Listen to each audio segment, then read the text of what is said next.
Yeah, that's a frustrating thing. I do think Syracuse is just more talented than Georgetown.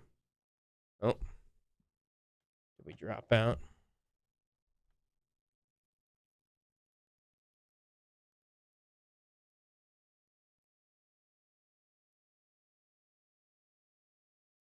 All right, we're back in the chat. Okay. Thank you, Ryan. Welcome back.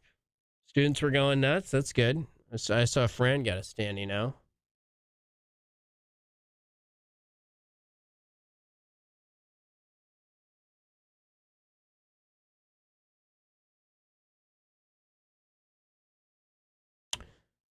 Yeah, the Chris Bell thing's frustrating. You really need him right now, and God, I don't know what happened to him.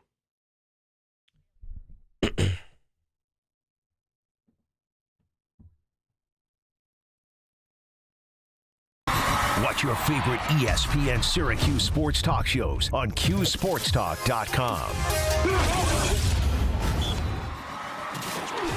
This is the Burdick Ford, Burdick Toyota, Burdick BMW, and Burdick Lexus postgame show.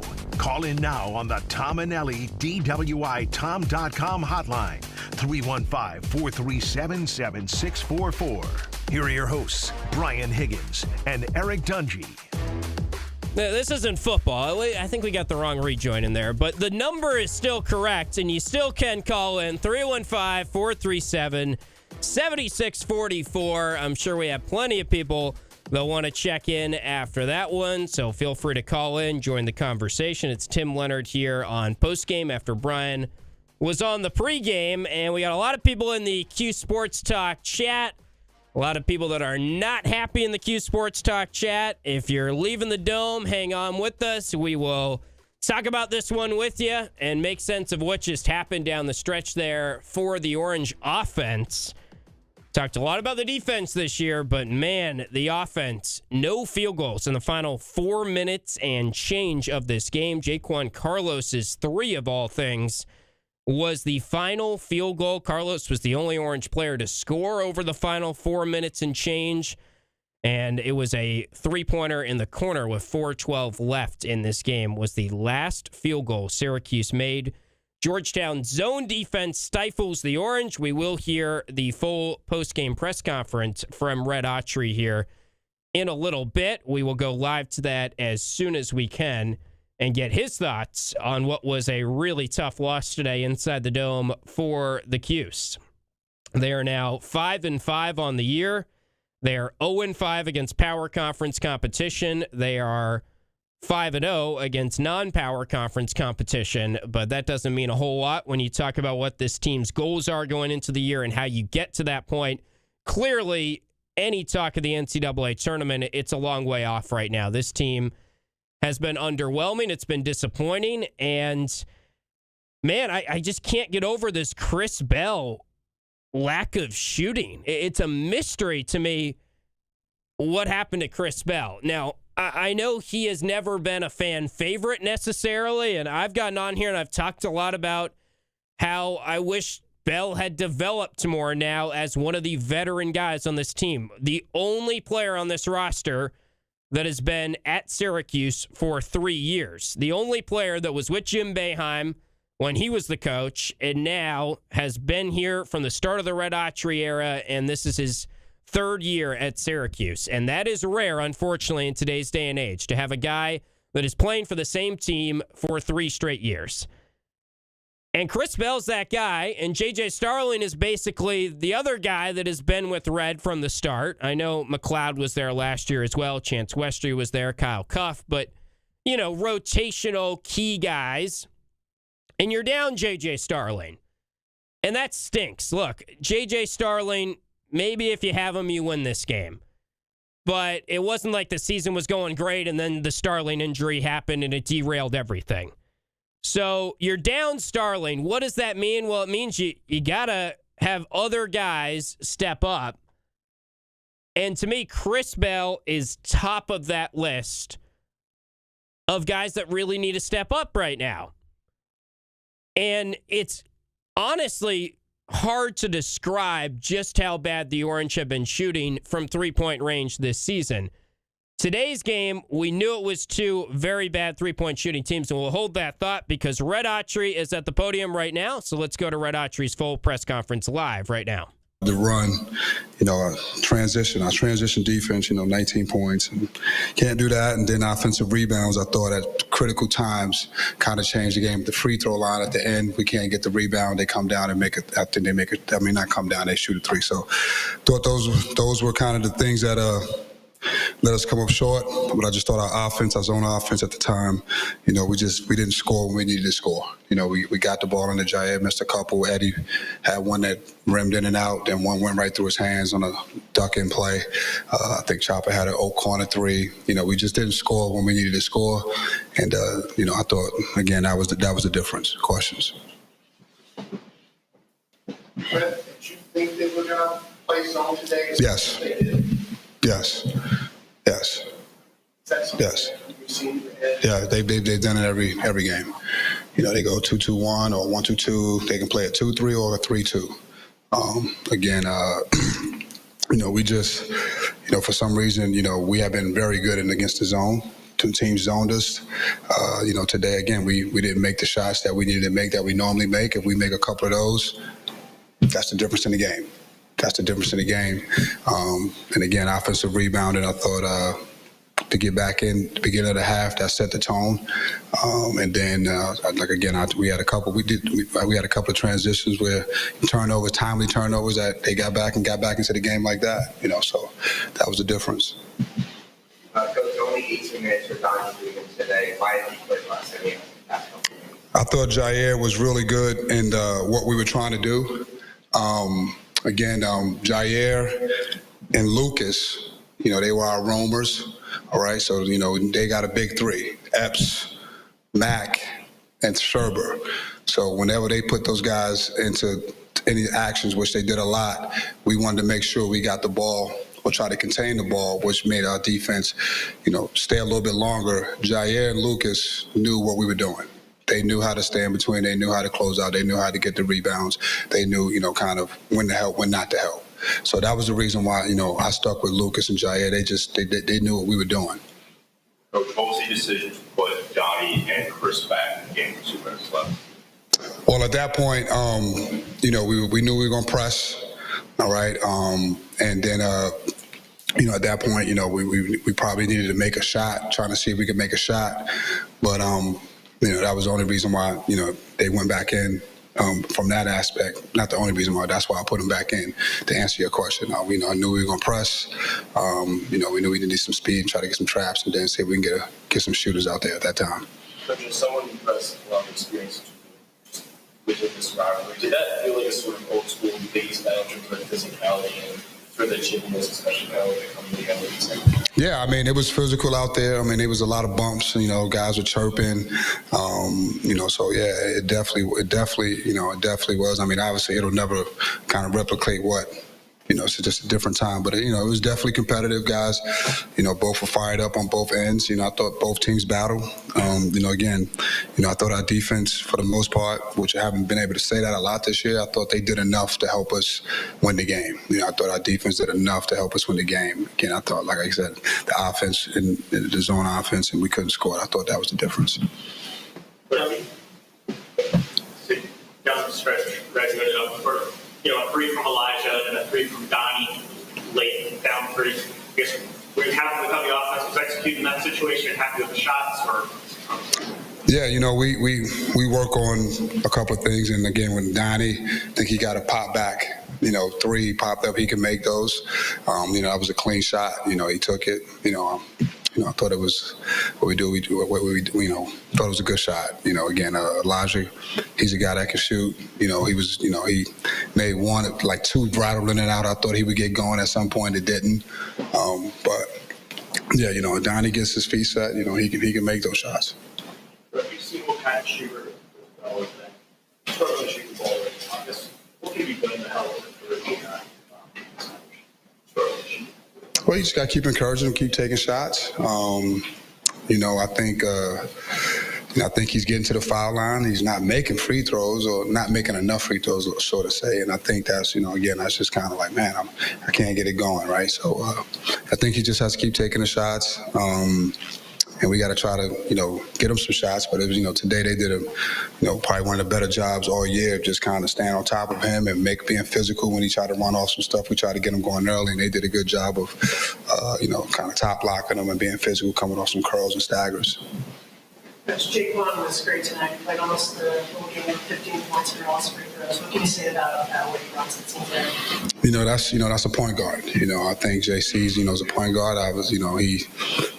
He takes what the defense gives him. He tries to get people, involved. He's as tough as he comes. He could have, he just keeps going. He keeps there. He's an everyday guy. Every day he comes in. Again, I think, he did, about as good a job as you can do. 15 points, 5 assists, 8 for 8 from the free throw line. Knocked down a huge 3 for us when we needed it. But at JC, he's what I call a true point guard. True point guard. Coach, and he played close to the entire game today. Do you feel like conditioning-wise he's getting where he wants to be as we're He's been improving. His load has been better. Again, he gave us a big lift today. His condition is getting a little bit better because he's moving better now, and he's starting to get doing more and more every day. So, Coach, what do you think of the battle between Eddie and Thomas Stewart down there? January getting them next. What do you think about Stewart physicality? It was physical. They let him play. Serber, he's a big guy. The two big guys. There was a lot of bumping. I thought, it was a physical game. They scored physical baskets. And we haven't seen that play, from us in a while. Being able to kind of score under there. I thought him and Jair, it was physical in there. They made some strong finishes and tough moves.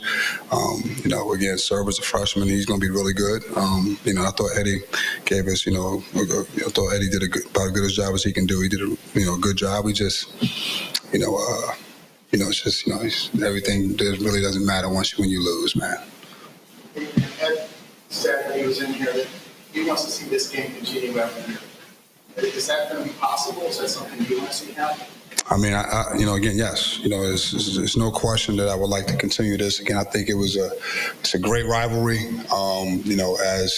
As we both try to, make strides to get it back to where we would both like it to be. I think it's something that, resonates with both fan bases, both alumni. I think, I think I would like to keep this going as well. Coach, St. Carlos, you just praised him how he was a true point guard today. Thursday been a really good game. He made that big three, like you said, but then like a minute or two later, left wide at the top. I think the whole crowd kind of wanted to shoot, did not. Where does that come from? What do you tell a guy like that, like that?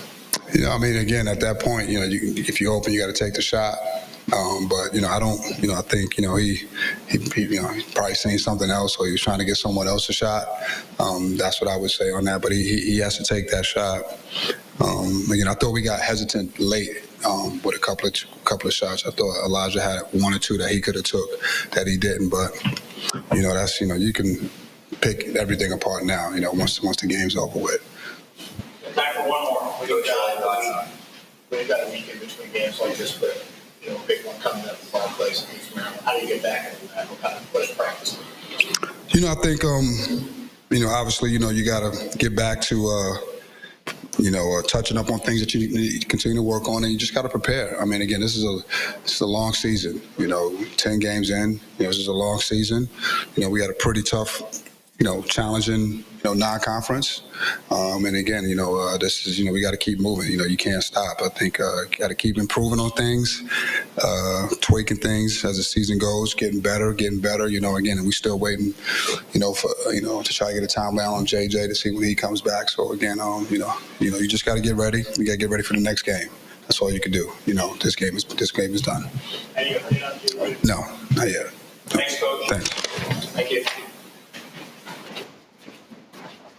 After this tough one inside the Dome this afternoon for the Orange, falling in the 100th ever meeting between Syracuse and Georgetown. And we can get into kind of some of the stuff that Red discussed there. He's talked about how trying to figure out sort of the offense and get things going especially with Chris Bell, and was open about how he's telling him to keep shooting. Bell, I believe, has now missed 12 straight threes, which is pretty much unthinkable when you factor in what we thought of Chris Bell going into this season. We thought he was a shooter and nothing else, really, and he just has not been able to make a three here. It's 12 straight missed threes. It's 3 straight games without a made three for Chris Bell. So if you have thoughts after this one, 315-437-7644. 315-437-7644 is the phone number to call. Let's start out the phone calls with our guy Steve in North Syracuse. Yeah, the first thing I'll talk about is shooting threes, because this team actually scored an amazing number of points considering that they have no three-point game. Yeah. And it doesn't make sense that this team should have no three-point game with Chris Bell, with Chopper Moore and Freeman showing he can make them. And you also have Davis, who last year at Georgia State hit 35%. Davis this year is 1 for 13. That's 7.6%. Bell is 24%, and even that's deceiving because, as you pointed out, he's missed 12 straight threes, and that's supposed to be his specialty. And it's really, really hard to beat teams if you have no three-point game. And we're 10 games into the season, and we haven't found our perimeter game yet. The other half of it is we're still getting plays where guys are blowing by the initial defender. Yeah. And nobody comes up to help. And if you look at the 2-point numbers for this game, we were 19 for 38, which is 50%. And they were 25 for 40, which is 62.5%. And a lot of those were just plays where somebody ran free to the basket after he got past the initial defender. We're never going to be a good team unless we can be at least a decent defensive team. And we've got to be able to make those outside threes. Whether we're playing a zone or a man for man, we've got to have those two elements of the game that are missing in order to accomplish much this year. So far, we haven't beaten anybody who's any good, yeah. and we've lost to every team that is at least a decent team, and that looks to me like a single-digit win season if we continue doing that. Yeah, 0-5 against power conference competition, 5-0 against games outside of the power conference to this point. Steve, I totally agree with you on the three-point shooting. That's maybe the most puzzling thing about all of this, and I know we're talking a lot about Chris Bell, and he's probably the most puzzling individual player to this point in the year.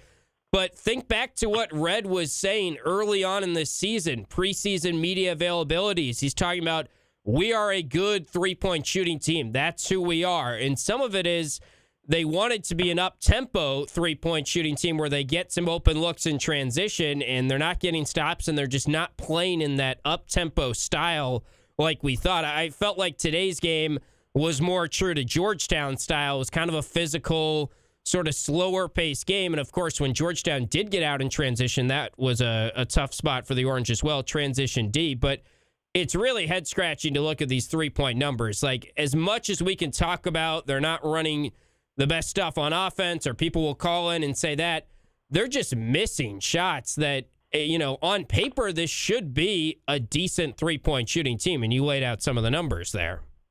Yeah, and it seems to me if we're not going to make three-pointers, that the front line of Freeman and Lampkin and Davis is going to be our best front line, but we rarely see all three of them in there together.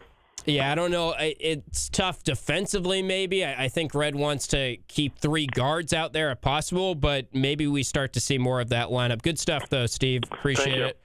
As always, that's Steve in North Syracuse. We do have to take a timeout. I see we got Tom and Jordan on the line. Hang on the line, and we will get you out of this break. If you have thoughts after this one, I'm sure a lot of you do, 315-437-7644. That is 4ESPN44. Call in and vent your frustration after the 100th ever meeting between Syracuse and Georgetown. goes to the Hoyas. Back and forth game, and Georgetown pulls away late. The Orange did not score a field goal over the final 4 minutes and 12 seconds, fall 75-71. We're back after this on CuseSportsTalk.com and ESPN Radio. The Sports Show with Cody Mack. I'm telling you right now.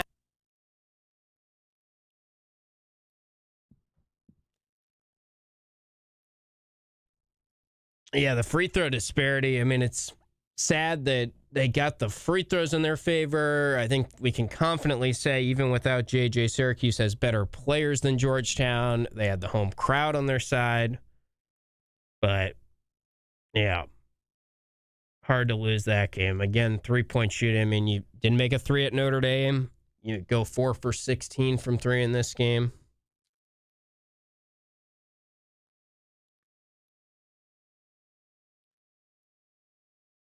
Coach D, I do think the zone offense was suspect. I hear you. I mean, towards the end of the game, it just felt like they didn't really have answers for that zone. And it's weird because they were sort of mixing and matching the zone. But, yeah, not good stuff offensively, obviously, down the stretch. I mean, it felt like Ed Cooley was calling better offensive sets. I think we can say that.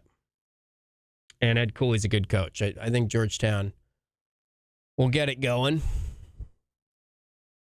But to lose to this Georgetown team at home when you desperately needed it,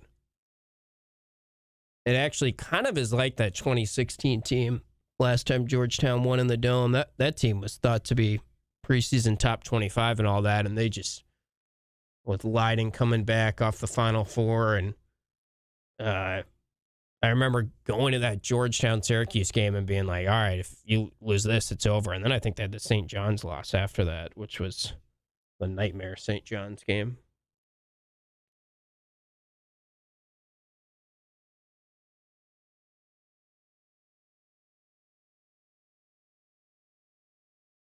See what else we got going on in the chat. We think Red will have the coaching longevity JB had. I don't think he's going to get to 40-something years.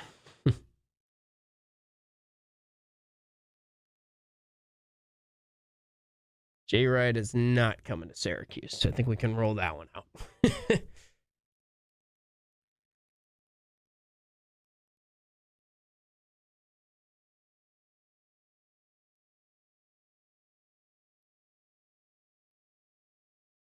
Yeah, they're not going to fire Autry this year, but, next year becomes a really important year. Really, really important, the way this season's trending. And maybe some of you think they should fire him now. I don't. I mean, you just can't. Second year with the recruiting class coming in, you give them next year. You don't want to spoil your best recruiting class in a while.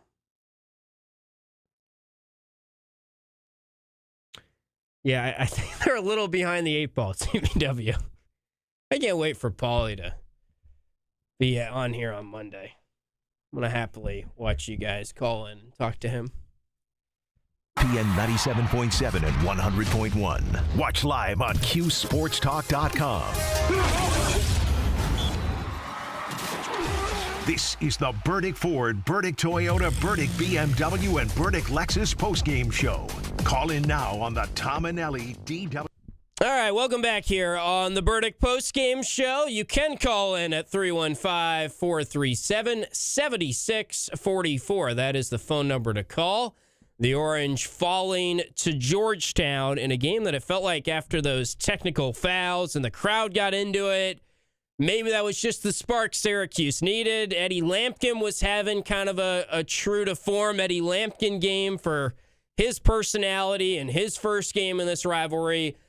And then Eddie Lampkin didn't score over the final 13 minutes. Georgetown went to a lot of zone, and the zone offense in the Orange was suspect, to say the least. So if you have thoughts, call in 315-437-7644, although the phone lines are jammed right now, which we expected. I'm sure a lot of you are frustrated. Let's go to Tom in Syracuse, who was waiting patiently throughout the break. Tom, what is on your mind after this one? Hey, guys, good evening. I just can't get over that last 2 minutes of that game. Yeah. They had no idea what was going on that court. They are incapable of driving to the basket. I understand they think they're a three-point team. They're just not. If you're not hitting threes, you've got to go to the paint, and they're just not doing that. Well, I think the zone, Tom, they couldn't get it inside, which you could say you got to find a way to get it inside for sure. But when they went to that zone, then like a lot of good zone defenses make teams do, they kind of settle for threes. And I'm with you. They shouldn't have settled for threes. I mean, some of the last couple shots here, it was Elijah Moore 3, Donnie Freeman 3 when he checked back in after he was cold on the bench for a while. They just never got the ball to Lampkin or Davis, who was the focal point of the offense when things were actually working in this game. Eddie's a big guy. Yeah. He can overpower almost anybody in Division I basketball. And they've just got to figure it out. Yeah, I hear you. And no, it was tough to watch them not be able to get inside. And when they brought in Donnie for the final couple minutes, you heard Red maybe in his postgame presser say, I went to Donnie and Chris Bell because we were thinking about pressing there. But I think Jair Davis was really the only aggressive guy, especially in that high post area. So you got to figure out answers there for a zone offense. If you're Syracuse, I know they practice against zone defense in practice. I know they have better answers than what they came up with there. And some of it is, yeah, they missed some open shots from three. But to your point, that has not been going all season. So you can't be settling for threes in a big spot there against Georgetown. Exactly. And they didn't need a three there. Yeah, sure. They could have gotten a two and they would have been just fine. All right, Tom, we appreciate you checking in. That is Tom in Syracuse. Have a good one. Yep, thanks for calling in. So Tom disappointed after this one. Can't really blame him. Let's see. Who else we got on the line? We got Jordan in Connecticut who is waiting as well. Jordan, you're on the air with us. And what's your thoughts after this one? Hi, how you doing? Doing well, man. Well as you can be after that. Yeah, after that atrocious performance. I want to talk about the 2-3. Syracuse has been using the 2-3 defense for the last 45 years. And Autry coming in, he's played in that for 20 years, and he still doesn't know how to beat it. Yeah, that's what we were just talking about. It's kind of annoying that of all the defenses it's like the rivalry flip. Georgetown beat Syracuse inside the dome with 2-3 zone defense. And, there's something in that is just frustrating for sure. Now, just because you use the zone defense doesn't mean that you're automatically going to be better at coaching zone offense. But, yeah, I hear you. So they should have practiced against it more. This particular team maybe isn't practicing it against it as much as some of the teams of recent Boeheim memory where they were always playing zone. But, yeah, it's frustrating that they just didn't even have like a play or really anything to go to there. And I'm sure they did have plays, but they didn't execute them. The offense against the zone was totally stymied over the final 4 minutes.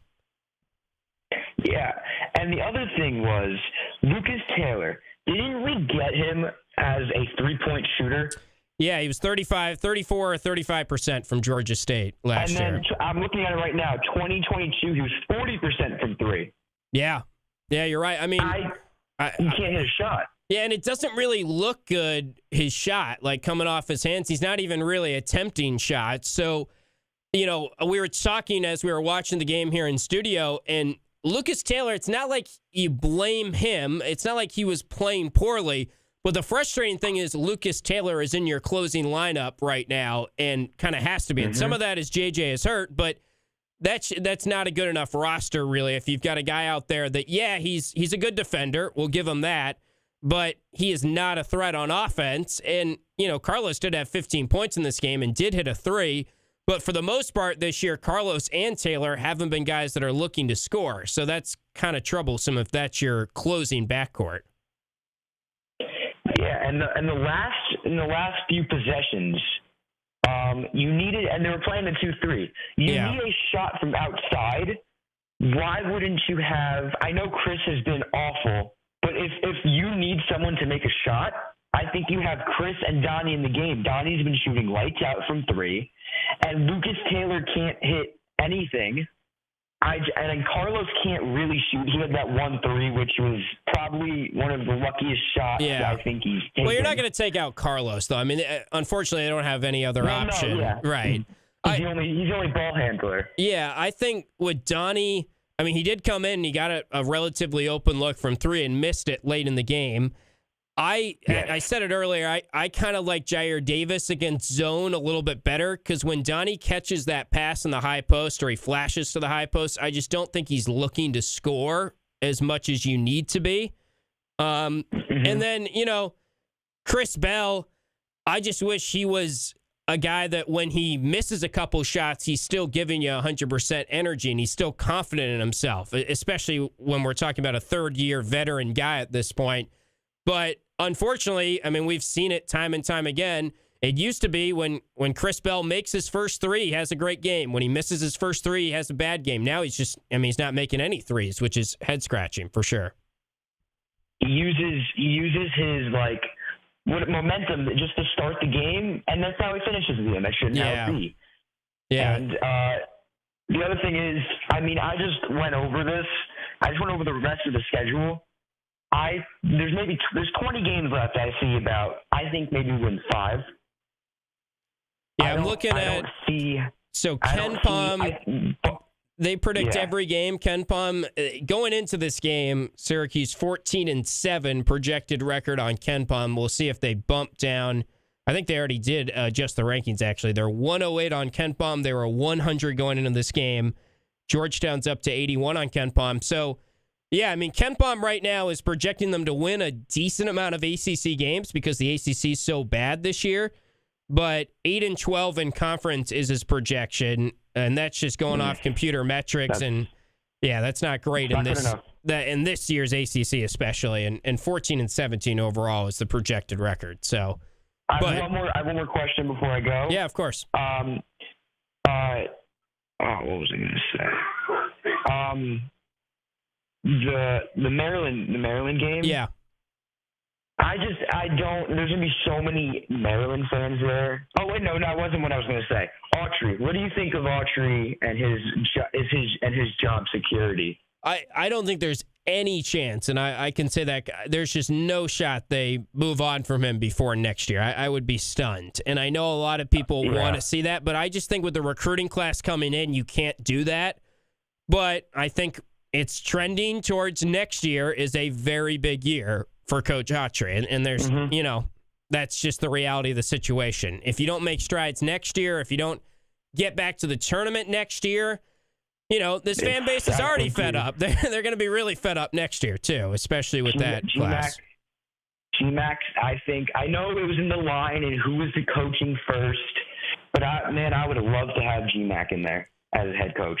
Yeah, and I don't know if it would be way better with GMAC. I just think it takes time. Like Ed Cooley, I think, is a tremendous coach, and they're getting their NIL in place, and I think he'll build them up. But, the situation, everyone was very upset with how things were at the end of the Boeheim era, and everyone called that rock bottom. So it takes time to build up from there, and you got to bring in your own recruits. And unfortunately, I think we can confidently say they just didn't really connect this year in the transfer portal. They didn't get guys, like Malik Mack for Georgetown was one guy they wanted at point guard. Dakota LaFew, who went to Georgia. Mm-hmm. The tough thing is 5-10 years ago, when NIL isn't a part of this, Dakota LaFew probably just comes to Syracuse. But now it's just how much money do you have? And Georgia had more money. I'm guessing. I don't know that for sure. It's ruining the game. Yeah. It's ruining the game. So it's frustrating. All right, good stuff, Jordan. We got to keep the phone calls coming, but I appreciate you checking in. Thank you. Yeah, that is Jordan in Connecticut. Let's stay on the phone lines before we hit our final break here on the Burdick Postgame Show. And we got Jimmy in Syracuse. Jimmy, thanks for waiting. And what do you got after this one? Yeah, no problem. I don't want to be repetitive or just simply, negative and a downer about this team. The last caller actually raised several of the points that I was going to make. But the reason I was calling is I agree with you completely. I think you cannot remove Red when you've got a top 10 class coming in next season. You have to let him coach that team. My issue would be we've seen a year and a half of his tenure, and I don't see an offensive system yet. I don't see I mean, I see a one-on-one defensive system, but it doesn't appear they know how to switch. It looks to me sometimes like Taylor, when he does finally get back on defense, isn't sure where to go.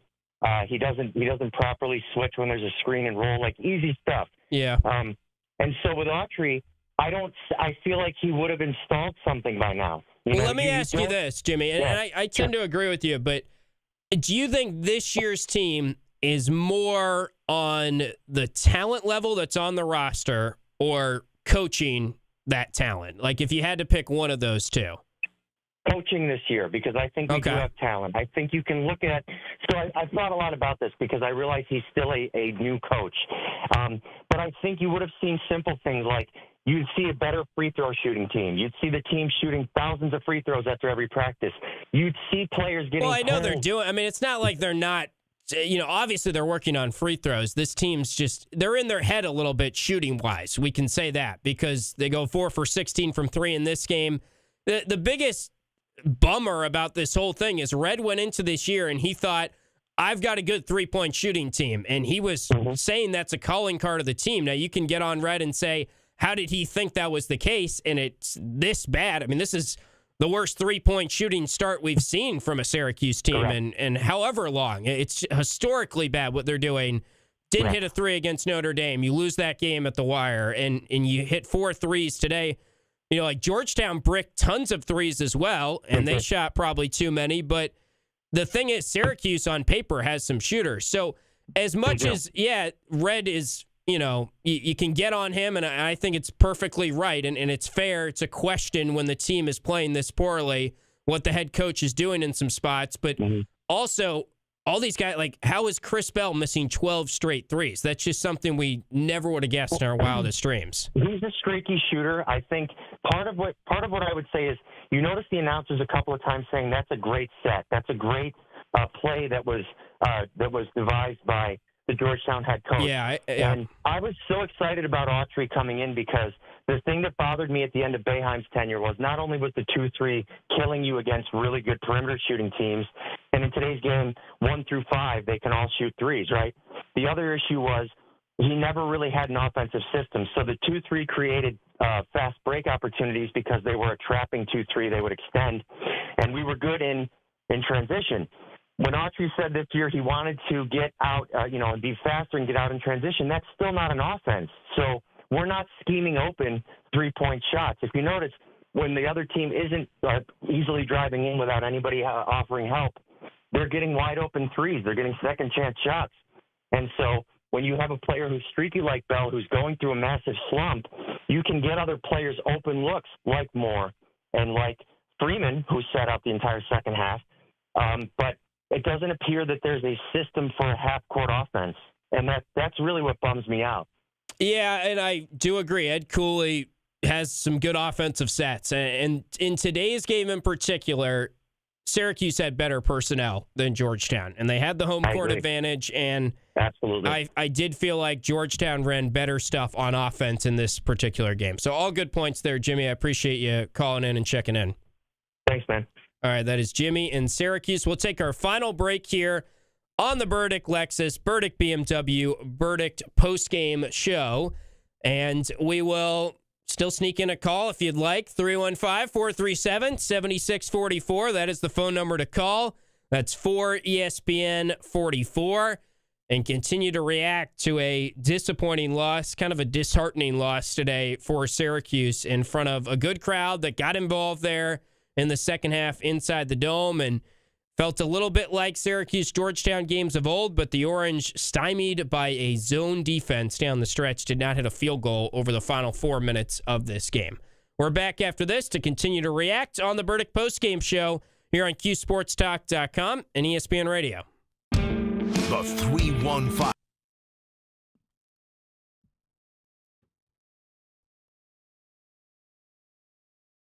Boeheim would have won this game by 26. Here we go. Yeah, not good. This felt like getting out-coached a little bit. I think we can say that.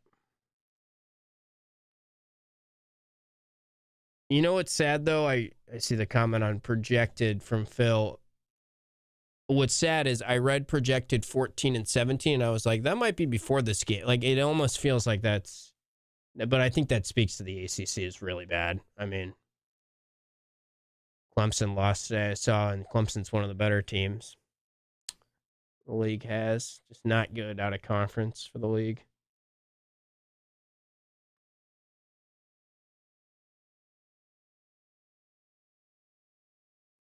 You got to be a top, I would say, to the comment, we could still make the tournament. Obviously, yes. You got to be a top 4 team in the ACC at least, I think. And you probably got to show that when Starling comes back, you hit the accelerator, you're a totally different team, and maybe they take into account that Syracuse didn't have its best player. Yeah, I'm not sure CBW if they have a win that is better than Quad 4 right now. Off the top of my head, I can pull that up, of course. But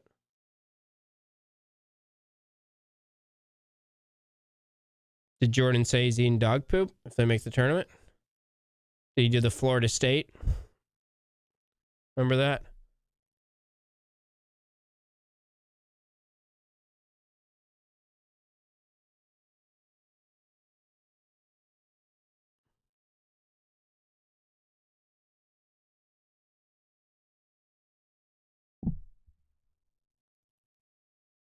Yeah, I was kind of waiting for a timeout too, Al, down the stretch.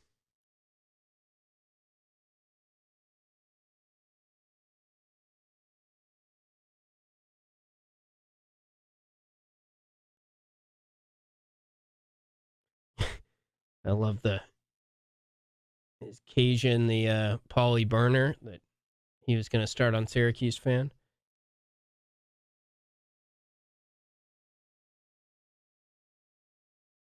I haven't got a call from Pat. Pat, you in here?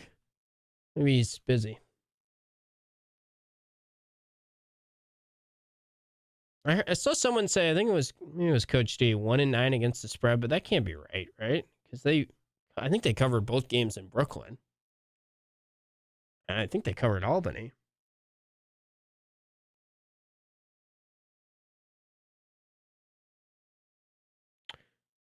CBW, I don't think that they go through every team, but they have used that in the past. I mean, they say it's a factor. I was just responding to someone saying that there's still a road to the tournament. I think that's, we got bigger things to worry about. The tournament shouldn't really be a talking point here for a little bit unless things change a good amount.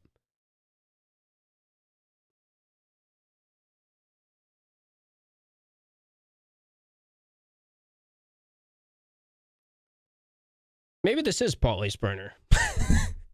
No coaching problems, great staff. They'll figure it out. I'm not as down on the staff as others, but I love it. That's quite the positive energy.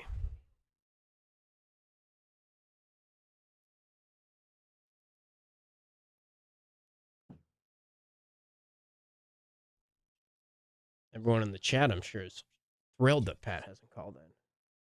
Maybe not everyone, but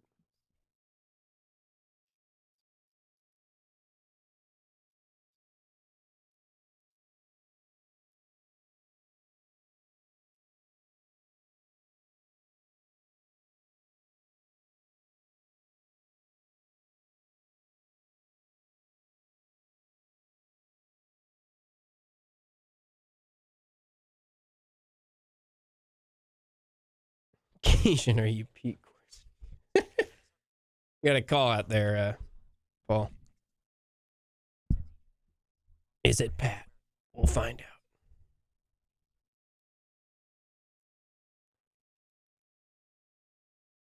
I have no idea who that is.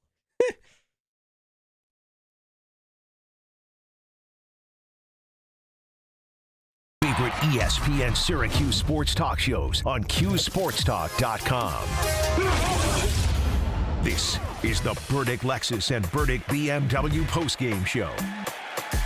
Yes, it is. Welcome back into the postgame show. Hop in the chat. Final segment here. We can sneak in your phone call if you'd like as well. 315-437-7644. Tim Leonard here on the Burdick postgame show. We heard from Red Autry. You can always watch back these shows, YouTube, QSportsTalk.com, and this is the place to be after Syracuse games. Now, some of you already have proclaimed the season is over, so I don't know how many more chatters and everything will be hopping in after another tough loss like this, but we'll be here all throughout the year. The Orange will play another game. They will play against Maryland in Brooklyn again, and they will likely be big underdogs to a good Maryland team, but we will cross that bridge when it comes to it. That game Saturday, a week from today, and we'll have full pregame and postgame coverage for that one as well. You can call in to our talk shows throughout the week as well and carry on the conversation about basketball if you would like, as this was a tough one today for the Cuse, falling to Georgetown, a game where it felt like Syracuse was going to eke it out. Jaquan Carlos made a corner three with 4 minutes left. Eddie Lampkin was getting the ball. He was doing some fun stuff. And Georgetown's zone really stifled the Orange. Lampkin did not make a field goal over the final 13 minutes. I don't even think he attempted a field goal really over the final 8 minutes or so. Jair Davis missed some shots, and he was playing great and was very efficient. But down the stretch, Syracuse just could not find a bucket. After riding with that lineup of 4 transfers and a freshman, you had Chris Bell as a returner on the bench throughout most of the second half. Kyle Cuff played just 4 minutes in the first half. You don't expect to see him in a closing lineup. Naheem McLeod was in there for maybe a minute or two in the first half. Don't think Peter Majstorovic ever got into the game. In fact, let me confirm that because he went to the scores table at one point. Yeah, he never got in the game. So the Orange played 9. No chance Westry in this one. Of course, J.J. Starling still out with injury. Minute share, you had 23 minutes for Chris Bell, 18 minutes for Donnie Freeman. And, you know, we've had a lot of callers, and we'll get back to the phone lines here in a little bit with Chris. I want to get to him before we wrap things up. But we have had a lot of chatters, callers say, at what point do you just kind of go to a 3 big lineup where you got Freeman, you got Davis, you got Lampkin all out there at once? I don't know if Red's been directly asked about that, but I'm guessing that's not a lineup he would love to put out there defensively, considering the things that we've been talking about. Oh, they keep getting blown by guards. Well, not too hard to, maybe you go zone with that lineup, but then Eddie Lampkin isn't really a good guy to have zone defense-wise. So that lineup is pretty flawed as well. I know on paper, that's 3 of your best players. We got to get them on the court, figure it out. We really haven't seen a ton of that lineup, and I think that's because I'm just not so sure how good that would be at perimeter defense. But that's another topic maybe for another day. Let's go back to the phone lines, and let's check in with Chris in Syracuse after this one. What's up, Chris? The only bright spot about today's game, Autry sitting down Chris Bell. Hoping this season he transfer somewhat west. He does not belong in this system. As far as Chance Fletcher, why he didn't play, at that point, it would have been better to play him than Chris Bell, even though I don't know why he wasn't playing, but it's better. Well, Westry's working his way back. I mean, we've seen him a little bit, and it hasn't been overly impressive, nor were anyone within the coaching staff or anything expecting it to be that impressive. He's coming back from missing about 2 years, so I don't think he's the answer short-term wise. I mean, we're not talking about him as a 20-minute guy for a little bit here. But I don't think Chris Bell made a basket today. He made a free throw, but that was it. I don't think he made a basket all game. Yeah, you're right. He did not. He was 0 for 4. It's just saying, like, why at this point, just to get in some more minutes. But you say he's not ready, but you got to play some point. I mean, you can't. Westry is not.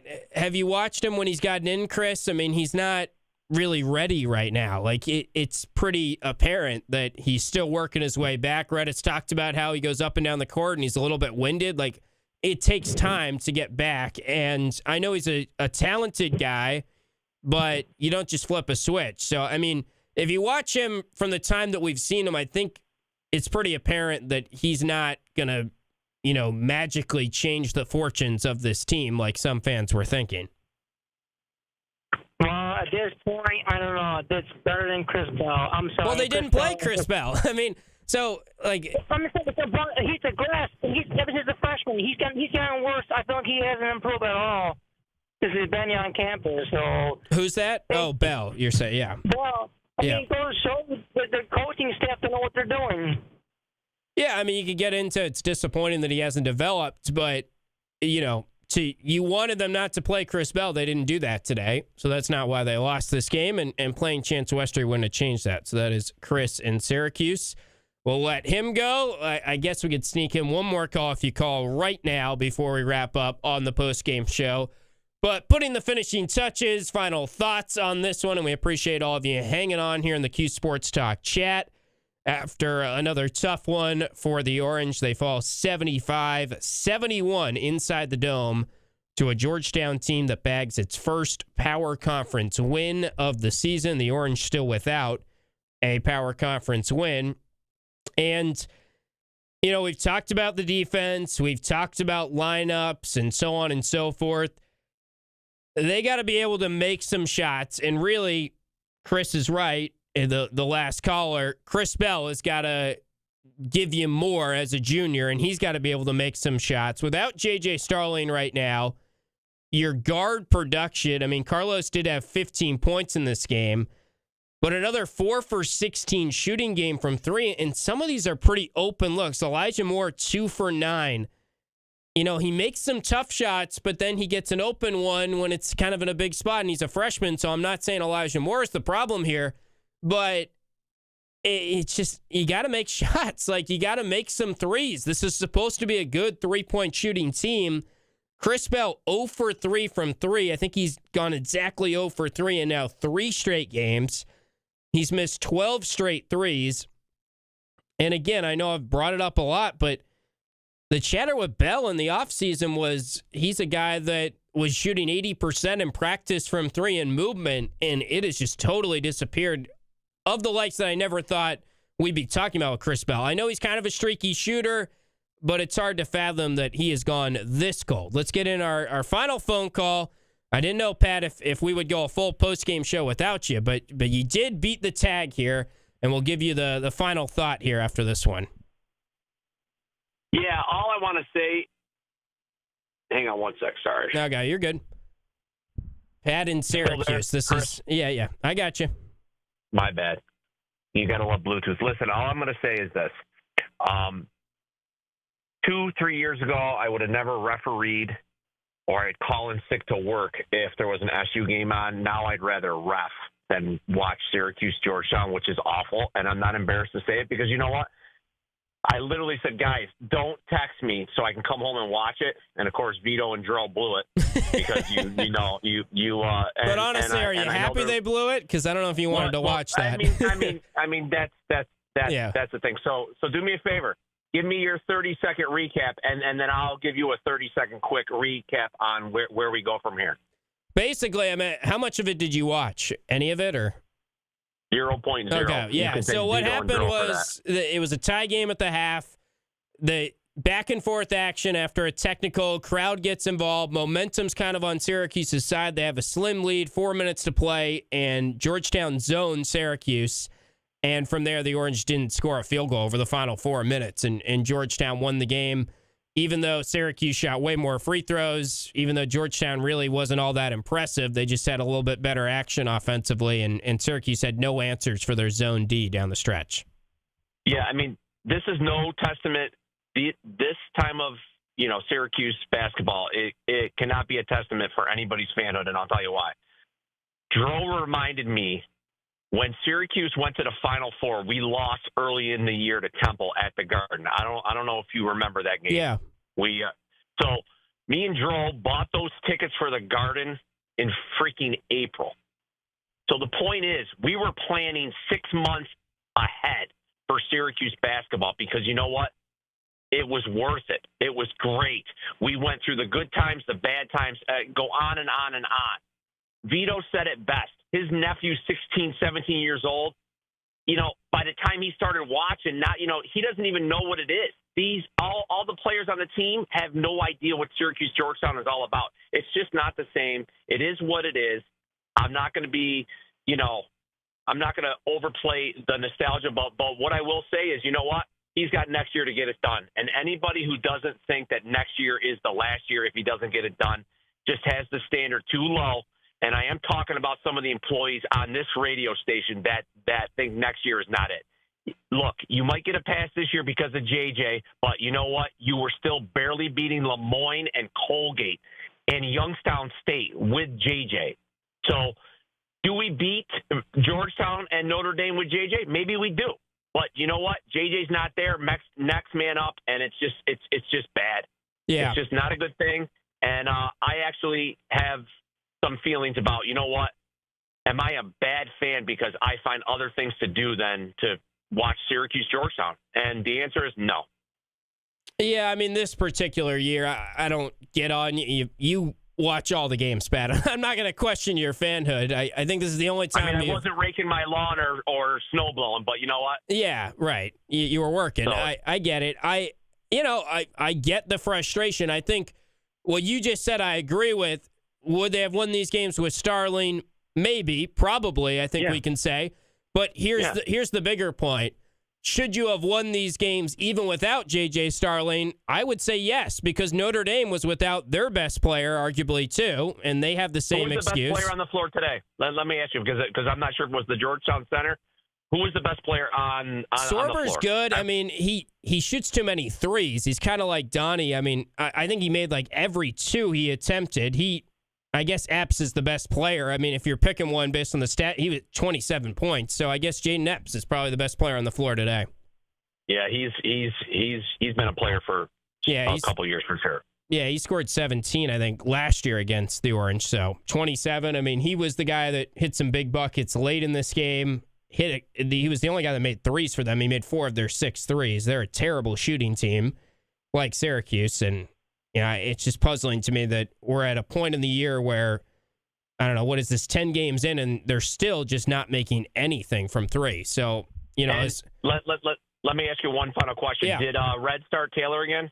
No, he started Elijah Moore. Taylor actually was he didn't sub in until about 11 minutes, but you'll watch back the game, I'm sure, and Taylor played the final 15 minutes. Red rode the same lineup for the final 15 minutes, which that's brutal. It was Carlos, Taylor, Moore, and then Davis and Lampkin, who were a huge part of the offensive success throughout much of the game, and they just didn't really get the ball as much as you'd like to see in the late stages of zone defense. Without seeing a lot, I will say I want to see more Davis with Freeman to get together, especially if Bell's thinking up the floor. Thanks, Tim. Yeah. All right. Thanks, Pat. He even calls in after not watching the game. Gotta love Pat. He's not going to miss a Burdick post-game show here. So, all right, that'll wrap things up.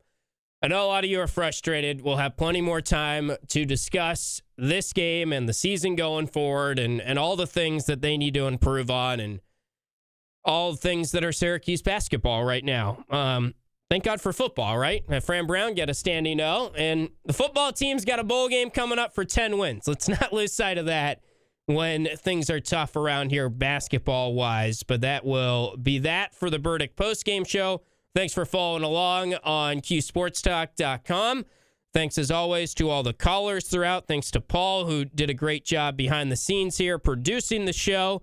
And don't forget, Orange Nation is 12 to 2 starting on Monday. We'll have full pregame and postgame for the next game against Maryland. That is a week from today in the Barclays Center against a good Maryland team. That'll be the next game for Syracuse. And you can keep it locked to ESPN Radio Syracuse and QSportsTalk.com for all things Orange sports going forward. But thanks so much for listening, and we'll talk to you next time on ESPN Radio and QSportsTalk.com.